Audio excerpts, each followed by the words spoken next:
Segment 1, Unsay on Aang Digital Etiquette. Maayong adlaw mga ginikanan ug mga magtutudlo. Welcome balik sa Early Childhood Cyberspace Guide.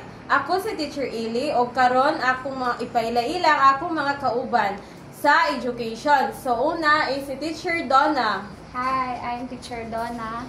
Next is Teacher Rona. Hi. And last is Teacher Farah. Hi! So karon natong isgutan ang about sa digital etiquette sa kabatan-unan unsaon pagtudlo sa mga bata nga mahimong respetado o responsable sa online world. So, para na Eli, ang digital etiquette, mao na siya ang maayong pamatasan sa paggamit sa internet. So, sama sa pagrespeto sa uban, then dili pag-share sa fake news, then pag-amping kanunay sa atong ipang post online.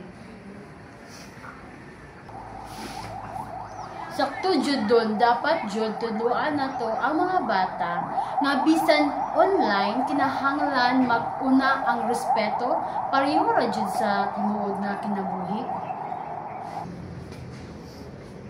Yes, ug isa pa, dapat kabalo sila nga ang internet dili duwa-duwa lang.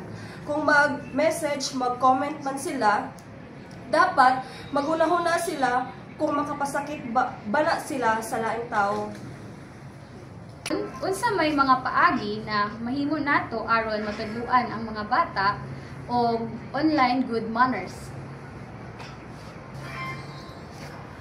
Una is role modeling. Kita mismo nga mga ginikanan o mga magtutudlo kinahanglan magpakita og maayo nga online behavior, walay bad comments o away sa social media. Kaduha, istoryay sila kung unsay angay o dili angay buhaton online. Pananglitan, dili mag-reply sa mga stranger or dili mag-post sa mga personal na impormasyon. Og importante pod nga i-balance ang screen time og real interaction, dili lang permi sa gadgets kundi makigstorya og duwa pod uban aron ma-practice ang real life. So, maayo kaayo no. So klaro gyud nga magsugod sa atong mga ginikanan ug magtutudlo ang pagtudlo sa good manners. So maayo kaayo no. So klaro gyud nga magsugod gyud sa atong mga ginikanan ug magtutudlo ang pagtudlo sa good online manners. Dili lang para sa internet kundi pag-practice sa pagrespeto o kabubuton bisan asa. Ang internet mahimong safe o makatabang kung responsable ang tanang gumagamit. Maayo nga sugdan pa nato sa gamay pa sila aron mahimong mahigugmaon.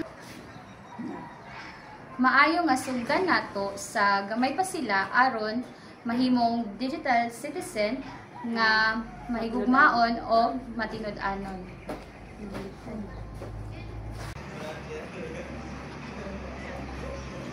Maayo kaayo ka team.